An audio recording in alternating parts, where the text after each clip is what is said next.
আজকের আমি pomfret fry বানিয়েছি, যেটা খেতে কিন্তু অসম্ভব সুন্দর হয়। নমস্কার বন্ধুরা, শ্রাবণী রান্নাঘরে আপনাদের সবাইকে স্বাগত জানিয়ে আমি প্রতিদিনের মতো আবারও আজকের একটা রান্নার ভিডিও নিয়ে আপনাদের সামনে চলে এসেছি। আজকের আমি আপনাদের পমফ্রেট ফ্রাই বানিয়ে দেখাবো। আশা করি আপনাদের ভালো লাগবে। তার জন্য কিন্তু আমার পুরো ভিডিওটা আপনাদের দেখতে হবে। আর দেখা শুরু করার আগে একটা লাইক দেবেন, সুন্দর একটা কমেন্ট করবেন আর শেয়ার করতে ভুলবেন না। তাহলে চলুন আজকের আমি এই পমফ্রেট ফ্রাইটা কিভাবে বানাই সেটা আপনারা একবার দেখে নিন। রান্নাটা করার জন্য প্রথমে আমি এখানে দেখুন 4 পিস পমফ্রেট মাছ নিয়ে নিয়েছি। আর মাছগুলোকে কিন্তু কেটে ধুয়ে পরিষ্কার করে ভালোভাবে নিয়েছি, আর মাঝখান থেকে একটু বুকটা চিড়ে নিয়েছি। এইবার দেখুন প্রথমে মাছটা ম্যারিনেট করে নেব। তার জন্য আমি মাছের মধ্যে প্রথমে দিয়ে দেব অল্প একটু লেবুর রস। এখানে কিন্তু অল্প একটু লেবুর রস প্রথমে দিয়ে দেব।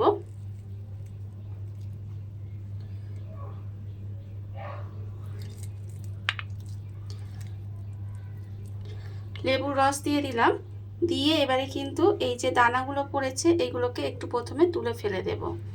এগুলোকে তুলে ফেলে দিতে হবে। এবার আমি এর মধ্যে দিয়ে দেব আদা আর কাঁচা লঙ্কা বাটা। এখানে আমি হাফ চামচ মতো আদা কাঁচা লঙ্কা একটু বেটে রেখেছি, সেই আদা কাঁচা লঙ্কা বাটাটা দিয়ে দিলাম। আর দেব এখানে নুন। মাছের মধ্যে যেহেতু আমি নুন দিইনি সেই জন্য আমি নুন দিয়ে দিলাম। আর দেব এখানে হলুদের গুঁড়ো। আর আমি এর মধ্যে দেব অল্প একটু লঙ্কা গুঁড়ো। যেহেতু এখানে কাঁচা লঙ্কা দিয়েছি সেই জন্য অল্প সামান্য একটু লঙ্কার গুঁড়ো দিলাম। দিয়ে এবার মাছটার মধ্যে এই সমস্ত মশলাগুলো খুব ভালোভাবে কিন্তু মাখিয়ে নিতে হবে। আর আমি প্রতিদিনের মতো আপনাদের একটা কথাই বলবো যে প্লিজ আমার ভিডিওটা আপনারা টেনে টেনে দেখবেন না, পুরো ভিডিওটা দেখুন। আশা করি আপনাদের ভালো লাগবে। দেখুন এই মাছগুলো মানে এই যে পমফ্রেট মাছগুলো, এই ছোট ছোট পমফ্রেট মাছগুলো যদি এইভাবে ফ্রাই করা যায় না, তাহলে দেখবেন খেতে কিন্তু অসম্ভব সুন্দর হয়। আমি কিন্তু এইভাবে পুরো প্রত্যেকটা মাছের মধ্যে খুব ভালোভাবে কিন্তু মশলাটা মাখিয়ে নেব, যাতে মাছের মধ্যে ভালোভাবে মশলাটা ঢুকে যায় সেটা কিন্তু দেখতে হবে। এইভাবে মাছের মধ্যে ভালোভাবে প্রতিটা মাছে মশলা মাখিয়ে এটাকে আমায় আধ ঘন্টা মতো রেখে দিতে হবে। আধ ঘন্টা মতো রেস্টে যদি আপনারা রেখে দেন তাহলে দেখবেন এই মাছটা কিন্তু মাছের মধ্যে মশলাটা ভালোভাবে ঢুকে যাবে আর খেতেও কিন্তু ভালো লাগবে। আর যদি আপনাদের হাতে সময় থাকে তাহলে কিন্তু এটা 1 ঘন্টার মতো এইভাবে মশলা মাখিয়ে রেখে দিতে পারেন। দেখুন আমার কিন্তু এখানে মাখানো হয়ে গেছে। এইবারে আমি এটা এইভাবে মশলা মাখিয়ে রেখে দেব। আর যতক্ষণ এটা একটু ম্যারিনেট হচ্ছে ততক্ষণ আমি এদিকে গ্যাসটা অন করে কড়া বসিয়ে দিয়েছি। এইবারে আমি কড়ার মধ্যে দিয়ে দেব এখানে মুসুর ডাল। এখানে কিন্তু বেশ কিছুটা মুসুর ডাল আমি কড়ার মধ্যে দিয়ে দিলাম। দিয়ে এবারে গ্যাসটাকে দেখুন একেবারে লোতে দিয়ে রেখেছি। দিয়ে রেখে এইভাবে কিন্তু মুসুর ডালটা একটু মচমচে করে ভেজে নিতে হবে। আর তার আগে বলে দিই, এই ডালটা কিন্তু যেহেতু ধোয়া হয় না সেই জন্য বাজার থেকে কিনে নিয়ে আসা হয়, এর মধ্যে অনেক রকম ধুলো ময়লা থাকে। তাই আপনারা পরিষ্কার সুতির কাপড় দিয়ে কিন্তু ডালটা মুছে নেবেন। ভালো করে ডালটা মুছে নিতে হবে, যেহেতু এখানে ধোয়া যাবে না সেই জন্য কিন্তু এইভাবে মুছে নিলে ধুলো ময়লাটা আর থাকবে না। আর দেখুন এইভাবে কিন্তু গ্যাসটা লোতে দিয়ে ডালটাকে ভীষণ ভালোভাবে মুচমুচে করে ভেজে নিতে হবে। আর এই পমফ্রেট ফ্রাইটা আমি যেভাবে বানাবো এইটা কিন্তু খেতে ভীষণ ভালো লাগবে। আপনারা পুরো ভিডিওটা দেখুন, শেষ পর্যন্ত না দেখলে কিন্তু বুঝতে পারবেন না আমি কিভাবে বানাচ্ছি। এটা আপনারা ডাল ভাতের সাথে মানে খেতে পারেন, আবার শুধু মুখে সসের সাথে তো সব থেকে বেশি ভালো লাগবে খেতে, ভীষণ ভীষণ ভালো লাগে। এইভাবে যদি সন্ধেবেলা বাচ্চাদের বা বড়দের বানিয়ে দেন তাহলে দেখবেন ওরা ভীষণ খুশি হবে। এবারে এইভাবেই কিন্তু ডালটা আমি একটু সময় নিয়ে মুচমুচে করে ভেজে নেব। ডালটা আমার এখানে মুচমুচে করে ভাজা হয়ে গেছে। ডালটা কিন্তু আমি এখানে ভেজে নিয়েছি। এইবারে ডালটাকে কিন্তু খুব ভালোভাবে ঠান্ডা করে নিতে হবে। এই ডালটা কিন্তু আমি খুব ভালোভাবে ঠান্ডা করে নেব। ডালটা আমি এখানে একটা বাটিতে ঢেলে ঠান্ডা করে নিয়েছি, আর ডালটা কিন্তু ঠান্ডা হয়ে গেছে। এইবারে দেখুন আমি একটা মিক্সির জার নিয়ে নিয়েছি, মিক্সির জারের মধ্যে এই ডালটা নিয়ে নেব। অবশ্যই কিন্তু ডালটা ঠান্ডা করে নেবেন, ঠান্ডা করে নিয়ে তবে মিক্সিতে দেবেন। এবার আমি মিক্সিতে দিয়ে এটাকে গুঁড়ো করে নেব। এই ডালটা কিন্তু গুঁড়ো করে নিতে হবে। মিক্সির মধ্যে মুসুর ডালটা দিয়ে এটা কিন্তু আমি গুঁড়ো করে নিয়েছি, আপনারা দেখতেই পাচ্ছেন। আর গুঁড়োটা দেখতেই পাচ্ছেন যে একেবারে কিন্তু পাউডার হয়ে যায়নি, এটা কিন্তু একটু অল্প দানা দানা আছে।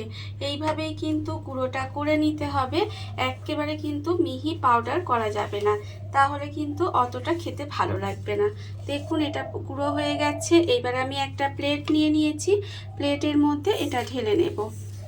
এই গুঁড়োটা কিন্তু এইভাবে প্লেটের মধ্যে ঢেলে নিতে হবে। আর অন্যদিকে দেখুন আমি কিন্তু এখানে আবারও গ্যাসটা অন করে দিয়ে কড়াটা বসিয়ে দিয়েছি। এইবার আমি কড়ার মধ্যে দিয়ে দেব সর্ষের তেল। আমি কিন্তু এখানে পমফ্রেট ফ্রাইটা সর্ষের তেলে ভাজছি, আর আপনারা চাইলে সর্ষের তেলে ভাজতে পারেন, আবার না হলে সাদা তেলেও কিন্তু এটা ভেজে নিতে পারেন। তেলটা এখানে যতক্ষণে গরম হচ্ছে ততক্ষণ দেখুন অন্যদিকে অন্য কাজগুলো করতে করতে এখানে কিন্তু যে মাছটা আমি এখানে ম্যারিনেট করে রেখেছিলাম সেই মাছটা কিন্তু এখানে আধ ঘন্টার বেশি হয়ে গেছে।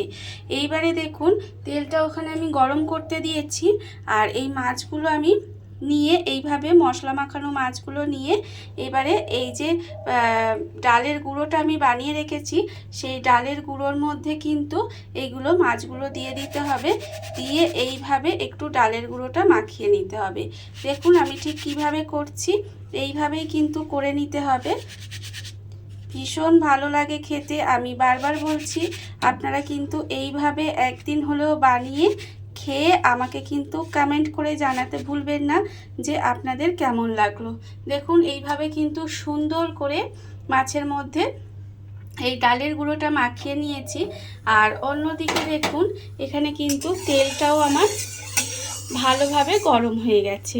যখন দেখবেন তেলটা এইভাবে গরম হয়ে গেছে তখন কিন্তু এই মাছটা এখানে দেখুন এইভাবে একটু ঝাড়িয়ে নেব, মানে এর মধ্যে যে এক্সট্রা ডালের গুঁড়োগুলো আছে সেগুলো ঝরে যাবে, আর বাদ বাকি যেগুলো গায়ে লেগে আছে সেগুলো কিন্তু এরকমই থাকবে।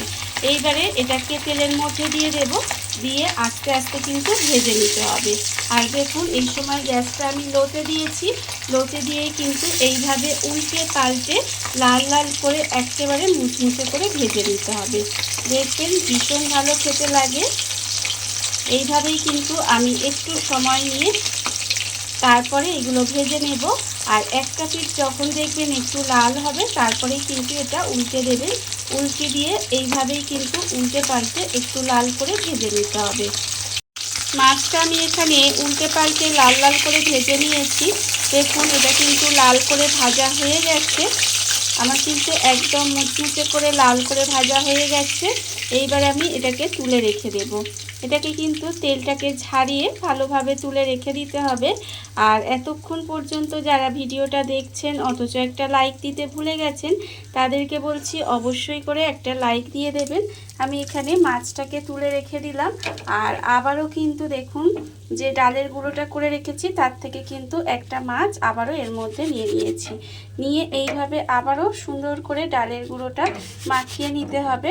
একদম ভালো করে ডালের গুঁড়োটা মাখিয়ে নেবেন যাতে সব জায়গায় লাগে এবং সুন্দরভাবে মাছের মধ্যে ডালের গুঁড়োটা খুব ভালোভাবে লেগে যায়, সেটা কিন্তু দেখতে হবে। সেই জন্য এইভাবে করে খুব ভালো করে ডালের গুঁড়োটা সুন্দর করে লাগিয়ে নিতে হবে। দেখুন যখন লাগানো হয়ে যাবে তখন এইভাবে একটু ঝাড়িয়ে নেবেন যাতে এক্সট্রা যে মাছের মধ্যে যে ডালের গুঁড়োটা আছে সেটা পড়ে যায়। দেখুন আবারও কিন্তু তেলের মধ্যে দিয়ে দিলাম, আর ঠিক এইভাবেই কিন্তু আমি সবকটা মাছকে ফ্রাই করে নেব।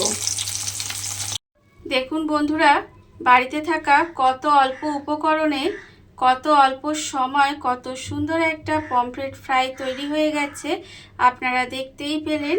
আর এটা কিন্তু খেতে অসম্ভব সুন্দর হয়। এইভাবে আপনারাও কিন্তু একদিন হলেও বাড়িতে বানিয়ে দেখতে পারেন। আর এই ভিডিওটা যদি আপনাদের ভালো লেগে থাকে, আপনারা যদি ইউটিউব থেকে দেখে থাকেন, চ্যানেলটি সাবস্ক্রাইব করে দেওয়ার অনুরোধ রইল। তাহলে চলুন ভিডিওটা আমি এখানেই শেষ করছি। আপনারা সবাই ভালো থাকবেন, সুস্থ থাকবেন। আবারও হাজির হব নতুন কোনো রান্না নিয়ে।